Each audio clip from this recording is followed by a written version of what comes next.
सुनो गांव वालों, आज से तुम सबकी खजाना की रकम में यानी कि तुम्हारा कर 10 पैसे की बढ़ोतरी से बढ़ा दिया जा रहा है। 10 पैसा अब ज्यादा देना पड़ेगा कर, समझ में आ गया? अरे ये क्या कह रहे हो भैया, हमारी खेती तो वैसे ही नहीं चल रही, ऊपर से कर बढ़ा दोगे तो हम कहाँ जाएंगे?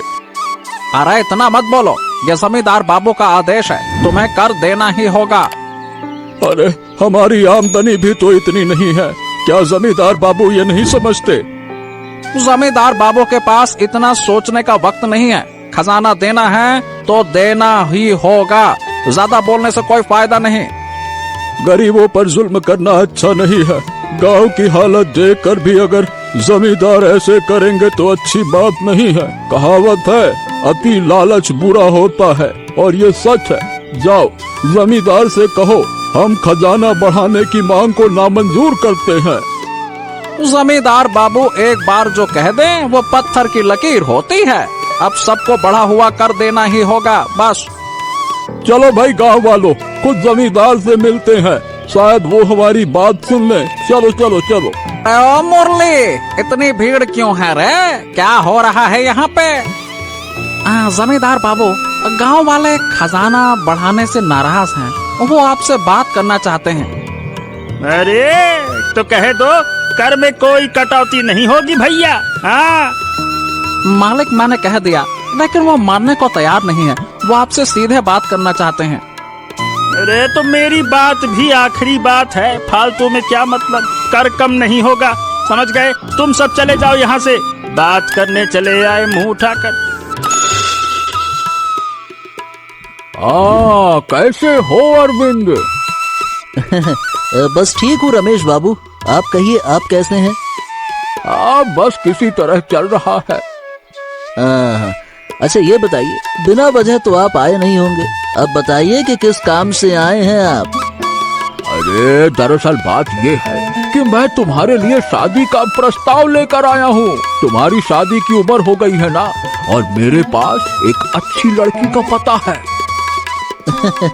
अच्छा देखिए, आपको तो पता है कि मुझे तो एक रूपवती और गुणवती लड़की चाहिए।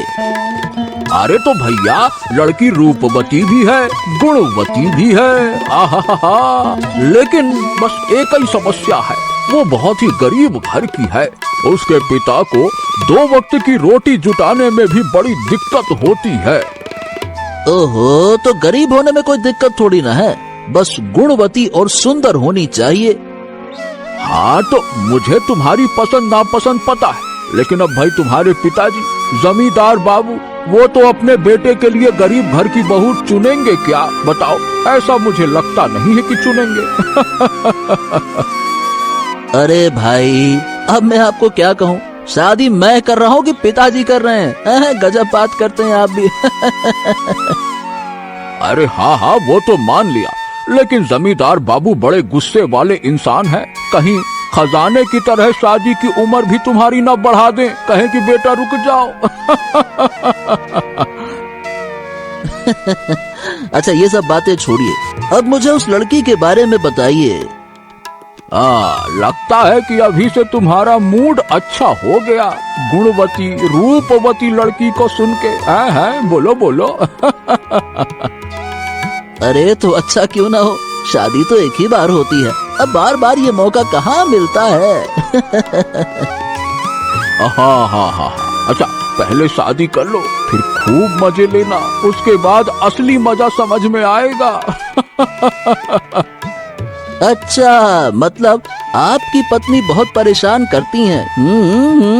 ये तो सोचने वाली बात है कि भाभी से अब बात करना पड़ेगा। अरे कहाँ जाओगे बात करने, तुम मेरी बात सुनो। अच्छा ये बताओ, तुम लड़की के घर रिश्ता देने जाओगे या कैसे करेंगे?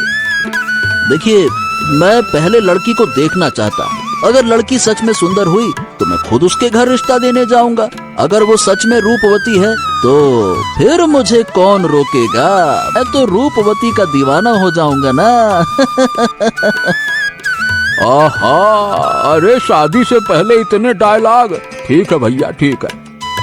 अच्छा तुम लड़की दिखाने का कुछ इंतजाम